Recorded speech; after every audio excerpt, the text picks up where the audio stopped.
Mais comme j'ai dit tout à l'heure, ça fait beaucoup de mal, hein, parce que ça a réveillé l'Europe. Ça a réveillé l'Europe et ça a bousillé en fait tous les anciens régimes. Mais surtout, je pense que ce n'est pas notre vocation parce que tout ça n'était possible c'était possible grâce au souffle révolutionnaire. C'était possible grâce à la jeunesse. C'était possible grâce au fait on était la première puissance démographique en 1789 en Europe. On était le pays le plus peuplé. Pour un pays qui vit sous le joug d'une méchante tyrannie qui affame son peuple, c'est pas terrible, hein. Mais donc on était le pays le plus peuplé. On avait du monde, on avait de la chair à canon. Et ça, Napoléon en a bien compris. Napoléon a fait tuer, il n'a pas fait tuer, mais Napoléon avait sous la main une quantité de masse humaine qui lui a permis de mener des guerres incroyables, et particulièrement sanguinaires. Mais regarde, par exemple, François Ier aurait pu être grand empereur. Il a eu l'occasion. Bon, il s'est fait. Bon, il n'a pas réussi, mais je veux dire, Charlemagne, c'est pas un Allemand, par exemple. Tu vois, enfin, je pense, c'est pas un Allemand. Je veux dire, il y a quand même eu, à des moments dans l'histoire de France, des volontés impérialistes. Pas impérialistes.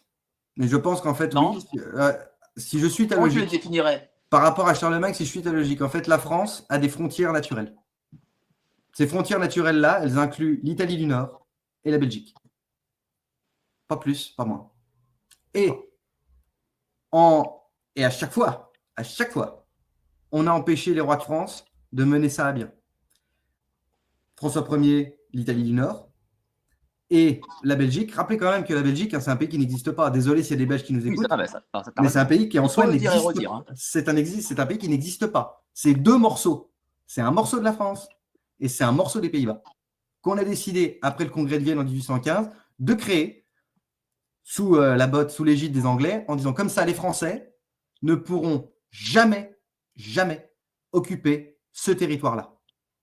Et comme ça, on les coupe de toute position stratégique sur la mer du Nord. C'est aussi simple que ça. Donc la France, elle a divisé, aurait une destinée impérialiste, certes. Bah en fait, oui, c'est ni plus ni moins que, grosso modo, la France de 1792 qui va de la Belgique jusqu'à, allez, on va dire Nice, et il manque l'Italie du Nord.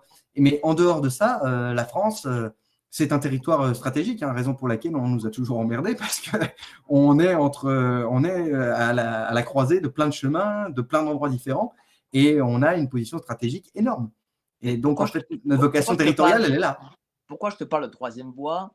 Parce que pour imposer aussi une vision anti-républicaine, on ne doit pas seulement être dans le constat, on doit aussi être dans une forme de proposition de nouveaux régimes.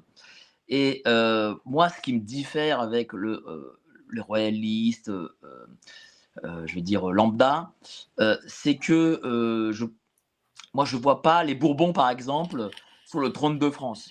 Tu vois, enfin, en tout cas, ceux qui restent d'eux, quoi. Et je ne vois pas de famille non plus légitime pour cela.